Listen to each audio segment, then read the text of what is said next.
الحمد لله الذي يبدع الأخلاق والعظيم، والصلاة والسلام على من كان نبي وآدم بين الماء والطين، وعلى آله وأصحابه أجمعين برحمتك يا أرحم الراحمين. أما بعد، أعوذ بالله من الشيطان الرجيم. بسم الله الرحمن الرحيم. فاذكروني أذكركم واشكروا لي ولا تكفرون. صدق الله مولانا العظيم وصدق رسوله النبي الكريم، ونحن على ذلك من الشاهدين والشاكرين، والحمد لله رب العالمين. بارك الله لنا ولكم في القرآن العظيم، ونفعنا إياكم بالآيات والذكر الحكيم، إنه تعالى جواد كريم ملك بر رؤوف رحيم.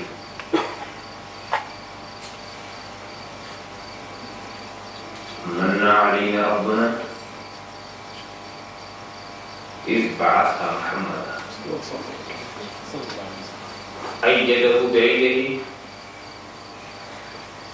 أيدنا بأحمده،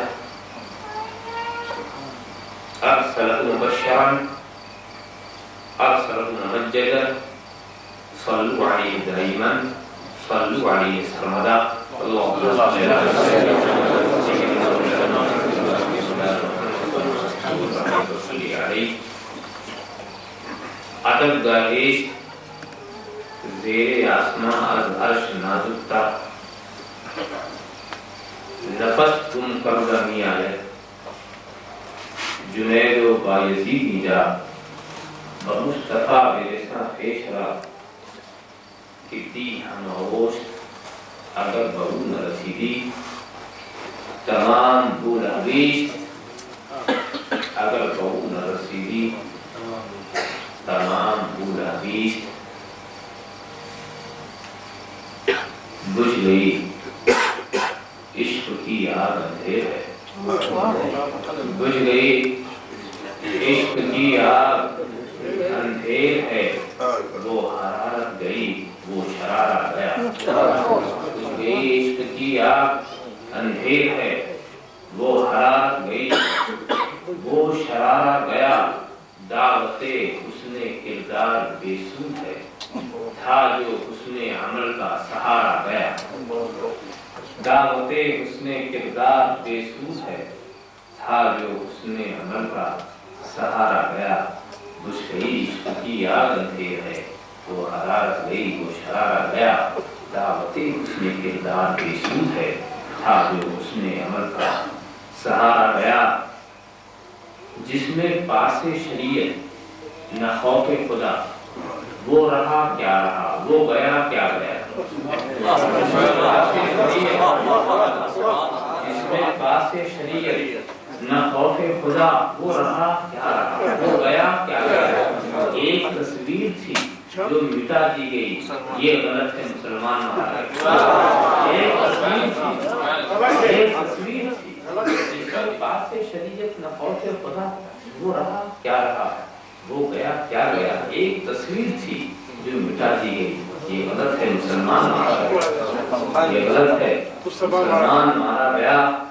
بدنصیبو شہنشاہ کونین سے، صاحب قربت قابا قوسین سے. بدنصیبو شہنشاہ کونین سے، صاحب قربت قابا قوسین سے. تم نے کی دشمنی ہم نے کی دوستی، کیا تمہیں مل گیا کیا ہمارا.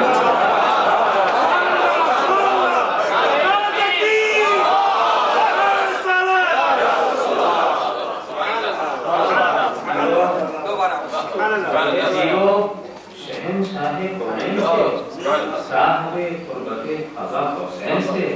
تم نے کی دشمنی ہم نے کی دوستی، کیا تمہیں مل گیا کیا ہمارا.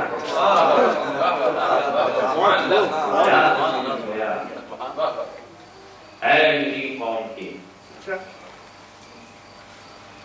زاہد و عالموں، نخوت زہد و دانش بری چیز ہے.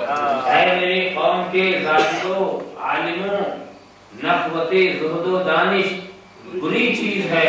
کیا مجھے یہ بتانا پڑے گا تمہیں کس سبب سے عزازیل مارا گیا؟ کیا مجھے